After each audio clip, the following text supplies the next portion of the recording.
Hello, good morning, नमस्कार। आप सभी का स्वागत है स्पिरिचुअलिटी मैटर्स अध्यात्म की ओर मेरे इस चैनल पे। आई होप सब अच्छा कर रहे होंगे, सब अपनी लाइफ को एंजॉय कर रहे होंगे, गीता सत्र का आनंद ले रहे होंगे और इस गीता ज्ञान से बहुत कुछ सीख रहे होंगे।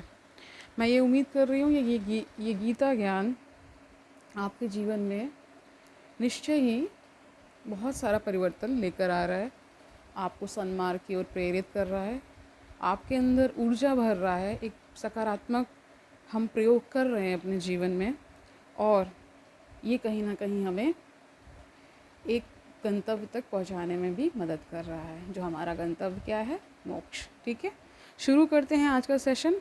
18वां अध्याय चल रहा है। आज हम 3 सूत्र लेने वाले हैं। 52 तक हो चुका था, 53, 54 एंड 55। शुरू करते हैं आज का सेशन। Let's get started. विल संति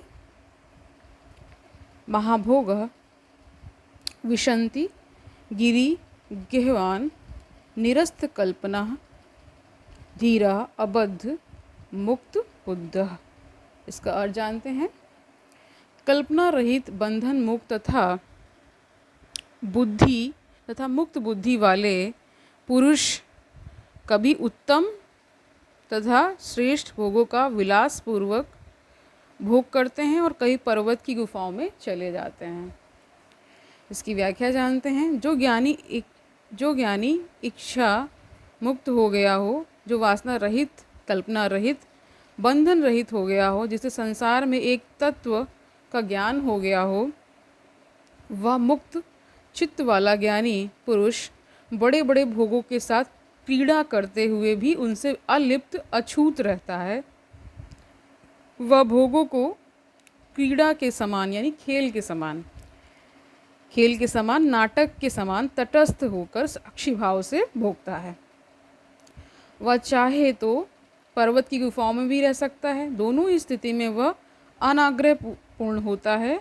दोनों में वह संभाव वाला रहता है, जिसे भोगों को भोगने या फिर उनको छोड़कर वन में चले जाने का आग्रह होता है, जो सब कुछ नियम तथा संयम में बंध कर करता है, जो सिद्धांतों, मान्यताओं, परंपराओं, रूढ़ियों के अनुसार चलता है। ऐसा मनुष्य मुक्त नहीं होता है, बल्कि वह बंधन में बंधा हुआ होता है।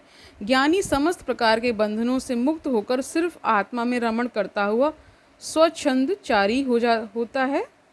ठीक है, नेक्स्ट सूत्र देखते हैं। 54। श्रोत्रियम देवताम तीर्थम अंगनाम भूपतिम प्रियम दृष्ट्वा संपूज्य धीरस्य न कापि हृदय वासना। इसका अर्थ जानते हैं। धीर पुरुष के हृदय में पंडित, यानी पंडित का अर्थ यहाँ पे शास्त्र के ज्ञाता, उन्हें पंडित कहा गया है। ठीक है, देवता तथा तीर्थ का पूजन करके और स्त्री को,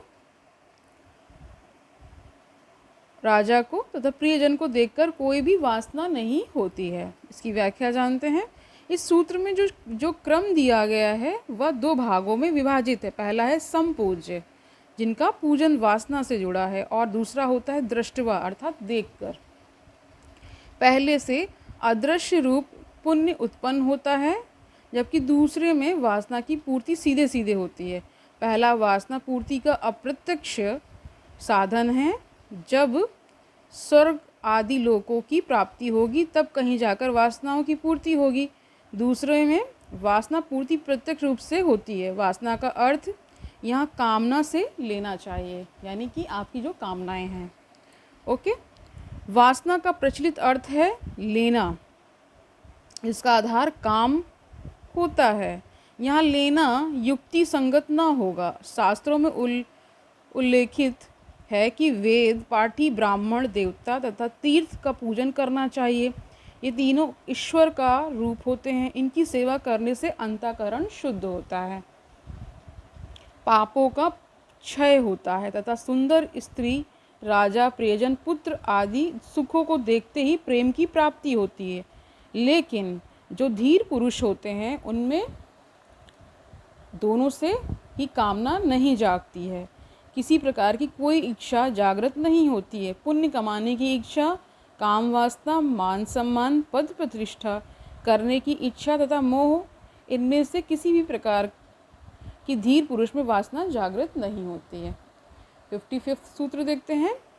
भृत्य पुत्र कलत्र च दौहित्र च अपि गोत्रजय विहस्य धिक्कृतः योगी न याति विकृतिम मनाक। इसका अर्थ जानते हैं। अपने नौकरों से, संतान से, स्त्रियों से, नातियों से तथा 100 गोत्र में उत्पन्न हुए व्यक्तियों से हंसी उड़ाए जाने पर, यानी उड़ाने जाने पर और अपमानित होने पर भी ज्ञानी के मन में तनिक भी क्या है, विकार उत्पन्न नहीं होता है। इसकी व्याख्या जानते हैं। अज्ञान वासनाओं से पूर्ण तथा अहंकारी होता है, यानी अज्ञानी होना चाहिए। ठीक है, वासना के कारण ही उसमें लोभ तथा मोह उत्पन्न होता है, और यदि ये पूर्ण नहीं होते हैं तो उसे क्रोध आता है। मान सम्मान प्राप्त करने की जो इच्छा है अहंकार के कारण ही होती है। कि हमने पहले भी जाना था कि ये इच्छाएं जो है अहंकार के कारण ही उत्पन्न होती हैं। यदि वह ना प्राप्त हो या फिर उसको अपमानित करें, उसका कोई तिरस्कार करें, उपेक्षा करें, तो उसकी सीधी चोट उसके अभिमान पर लगती है, जिसके कारण वह तिलमिला उठता है और बदला लेने का प्रयत्न करता है। और जैसे एक उदाहरण दे रहे हैं, जैसे जब द्रौपदी ने कौरवों को कहा कि अंधे के अंधे ही होते हैं, तो कौरवों के 100 अभिमान को ठेस लग गई और उसका परिणाम महाभारत के रूप में हुआ। द्रौपदी ने कहा था ना कि अंधे का पुत्र अंधा, दुर्योधन को ही बोला था। तो यही बता रहे हैं, यही कारण कहीं ना कहीं उसके अंदर उसके अहंकार को ठेस पहुंची, और फिर जो आप सभी जानते हैं द्रौपदी के साथ क्या हुआ, और उसके बाद फिर महाभारत हुआ। ओके, आगे जानते हैं। तो जगत में इस अहंकार को चोट लगने के परिणाम स्वरूप ही अनेक संघर्ष हुए हैं, और जो इस अहंकार को फुसलाने की कला जानते हैं वे अपना काम बड़ी आसानी से निकाल लेते हैं। ओके, अभिमान से मुक्त ज्ञानी यदि पाप नहीं करता है तो पुण्य भी नहीं करता है। वह जैसा होता है वैसा ही 100 भाव में, यानी 100 के 100 भाव में स्थित रहता है। इसलिए महर्षि अष्टावक्र कहते हैं कि ज्ञानी अपने अनुचरों, पुत्रों, पत्नियों, नातियों और तथा मित्रजनों और प्रियजनों के द्वारा धिक्कारे जाने पर भी एवं हंसी उड़ाए जाने पर भी विकार को प्राप्त नहीं होता है। विकार उत्पन्न हो और उस पर विचारों द्वारा नियंत्रण पा लिया जाए, उस अवस्था में और इस योगी की अवस्था में अंतर होता है। दोनों मूल रूप से अलग अलग हैं। पहली अवस्था में संभावना है कि किसी समय विक्षेप विचारों का मौका ही ना दें, बहा ले जाएं, परंतु दूसरी अवस्था में ऐसी बात नहीं होती है। वहाँ तो सारी संभावनाएं विकार पैदा करने की स्थिति ही समाप्त हो चुकी है। तो आज के लिए इतना ही रखते हैं। आई होप आपने इस अष्टावक्र गीता ज्ञान से बहुत कुछ सीखा होगा। आपके अंदर एक परिवर्तन आप महसूस कर रहे होंगे। अगर कुछ परिवर्तन, कुछ पॉजिटिव चेंजेस आपके अंदर आ रहे हैं, do comment in the comment section और मुझे बताएं कि आपके अंदर क्या विचार के लेवल पे और क्या आपके दिनचर्या में क्या परिवर्तन आ रहा है इस गीता ज्ञान को सुनने से। और जब आप मनन चिंतन अध्ययन भी करें तो उससे क्या परिणाम होता है वो आपको कुछ समय में खुद ही पता चलने लगता है।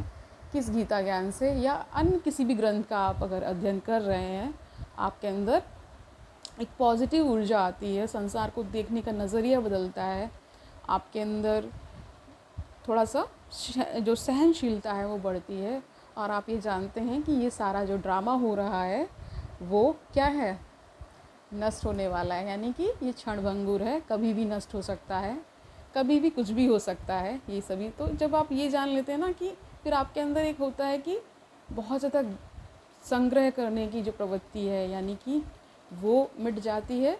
ठीक है, और आपके अंदर जो स्वभाव से हो रहा है वो हम करते चलेंगे, अध्यात्म की ओर जुड़ते चलेंगे, ईश्वर का ध्यान मनन चिंतन करते चलेंगे, और निश्चित ही जो हमारा लक्ष्य है मोक्ष प्राप्ति का, निश्चित ही हमें प्राप्त होगा।